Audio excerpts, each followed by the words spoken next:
Michael says, love the videos. Much love from Richmond, Virginia. Have you ever been? Can't wait to visit the Reptarium. Yeah, I used to go to Richmond. I used to go to Richmond every year, actually. There was a reptile show in Richmond, Virginia. Loved it out there. The only thing I didn't like about Richmond, Virginia was crossing the Chesapeake Bay. I always laugh, Brian, because every time we go on a trip, somehow, because I know you hate bridges and waterways and stuff. Yeah.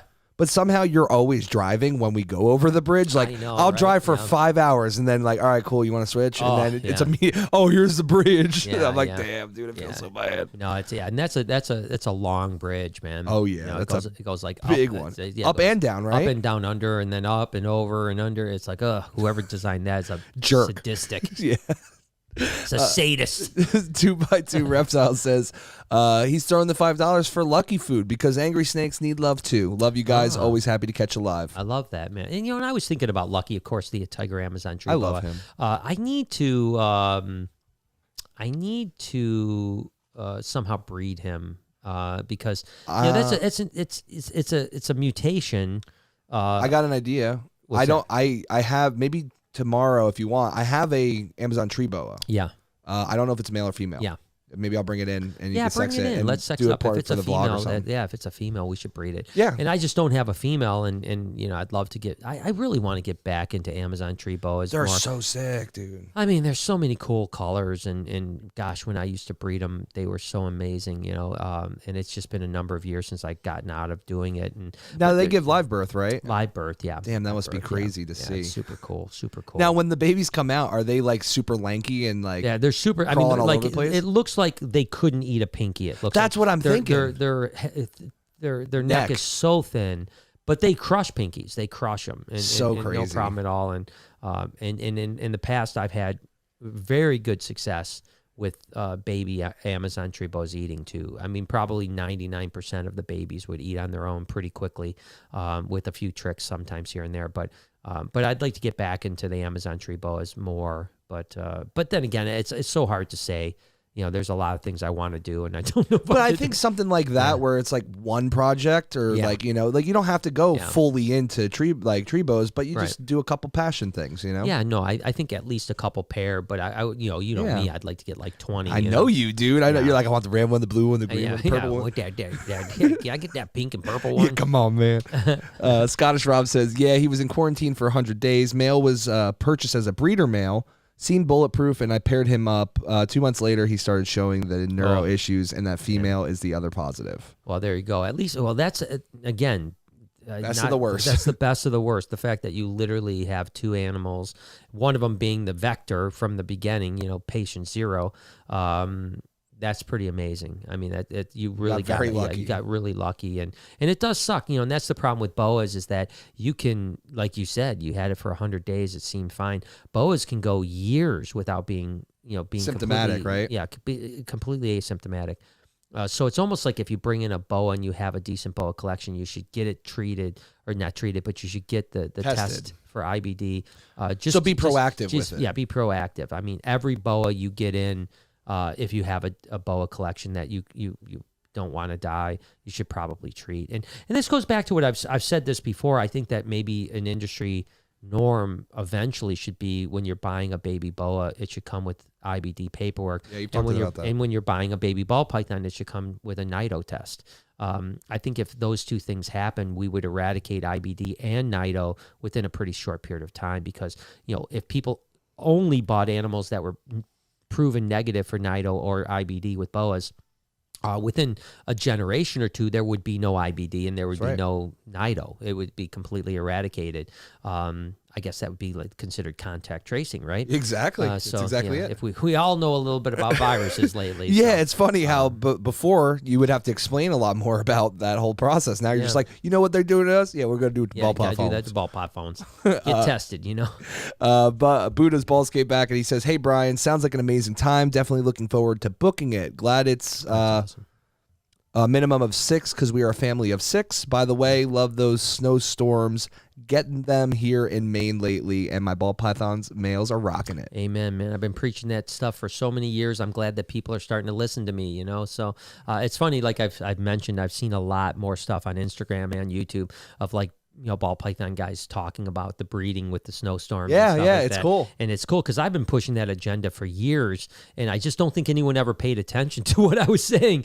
And I think this year it finally caught on. Like, yeah, it finally really caught did on, because I noticed it too. I have never heard anyone else say it before, and now I feel like everyone Yeah, is. I've been preaching it for years, and like I had mentioned on last podcast, I was keeping data on barometric pressure for a number of years. And it's definitely a proven fact. I mean, barometric pressure drops cause copulation, cause egg laying, cause live birth, all that type of stuff. Now, you said before that the Scaleless project, you had 4 eggs? Yes. And similarly with the pied, you had 4 eggs, right? Right, but I only produced one. The last egg of the pied was a pied, whereas there was 2. The last 2 of were scaleless. Yeah. I'm just wondering, it might have been number 2 and number 4 though. I can't remember the actual the order. Number. There was 2 of them, and I thought it was the 3rd and 4th egg was scaleless. I thought the first 2 were normal. I'm pretty sure that's the way it works. But if someone has seen that video, feel free to correct me if I'm wrong. It's just interesting to see, like, it might just be coincidence that you had 2 4 clutches with pretty important animals. Well, I think that was both because they were both 18-month females that were smaller, and I think I think the ball pythons that are 18 months don't typically have big clutches. So that makes a lot more sense now. Okay, cool. Saturnine says, glad I'm able to catch a live. I love your vlogs and podcasts. It's amazing. There's so much inspiration in one person. Well, listen, I does a lot of PCP. PCP. Wow, I wish I could. Speaking of PCP, or not PCP, remember when Miguel said he was doing, what was he going to do? Oh, ketamine. Ketamine to try to help with mental don't health. do that. I wonder if he ever did it. Probably not. It was like a mental health thing that like supposedly we're supposed to help you with. And listen, I'm not saying that it doesn't work, but definitely do more research before. Yeah, I'm not doing ketamine, but as far as inspiration, I appreciate that. It means a lot to me. Probably more than you understand, to be honest with you, to inspire people to be more than what they think they can be. And I think the reason for that is that, I was beaten down most of my life, saying that I wasn't smart enough, I wasn't good enough, I wasn't this, I wasn't that. I'd never amount to anything. And so, I always want to inspire other people to understand that that's bullshit, and that anyone can achieve anything if they just are willing to sacrifice, and even with my mental health, with anxiety and stuff like that, I'm trying to inspire people. I've got to be careful with that a little bit. And I talked to my therapist about it a little bit, is that I'm so focused on trying to help others with anxiety that I have to remember that I'm still not healed. And we've talked about that, me and you, before too. Yeah. I'm healing. I have some really good days, and I don't have really bad days anymore. After having months and months and months of bad days, but I have not as good days, right? So now I have good days and not as good days, and I think that's going to eventually, hopefully that'll lead to almost no good days, almost no good not good days, all good days, and I think it will. But there's this part of me that wants to inspire people to follow their dreams, to get over their mental health, to think of life as a adventure and an opportunity. And I don't always live it as much as I preach it. And I have to learn to live it a little bit more than just preach it. Yeah. But trying to inspire people means a lot to me, a lot more than you probably understand it does. And if I leave this world with that in my cap, then I think I did all. And you know what's cool? You already have. Isn't that nice? You know what I mean? Like if you that's the crazy part. Like if you were to disappear right now, you already succeeded at that thing that if you had that one thing that I could just leave and inspire another generation, you did it. Yeah. And that's cool. I appreciate it. Hopefully we can just inspire more. That's my next step, and I got, never quit, baby. My aspirations are much larger than the ability to do the things I want to do. Isn't it great?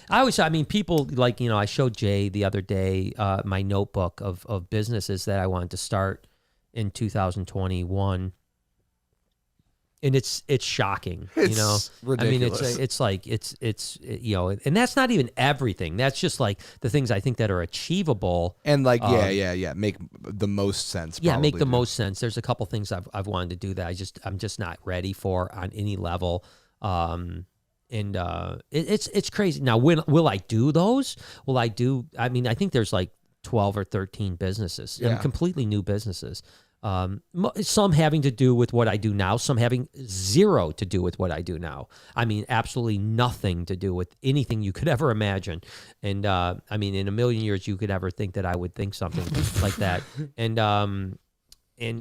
will I be able to do that, or should I be able to do it? I don't know. But we'll give it a shot. But we'll give it a shot. And that's why I just got to continue to have good people surrounding me, because, you can't start 13 new businesses without having other people in your life. You got to be that Elon Musk or Steve Jobs, where you pick the right people for the right job, and that's how you accomplish stuff. Well, and that's what I talked about when me and you were talking. I love Elon Musk and I love Steve Jobs. As a matter of fact, if I wanted to emulate someone, I'd want to emulate Steve Jobs more than Elon Musk, because Steve Jobs was a very zen, peaceful, life first type of guy, but he was running an amazing business. Whereas Elon Musk is certainly the smarter of the two, and certainly the more ambitious of the two. But he admits himself his life is horrible. Yeah. And I don't want to be that guy. But that being said, I think that if you can find, it's like Steve Jobs always said, I don't know how to make that blue button do what I wanted to do. I just know I wanted to be a blue button. I wanted to do what I wanted to do. So I'll hire the people to make that blue button do what I want to do. Yep. And so that's what I need around me, is I need to continue to buffer more and more and more people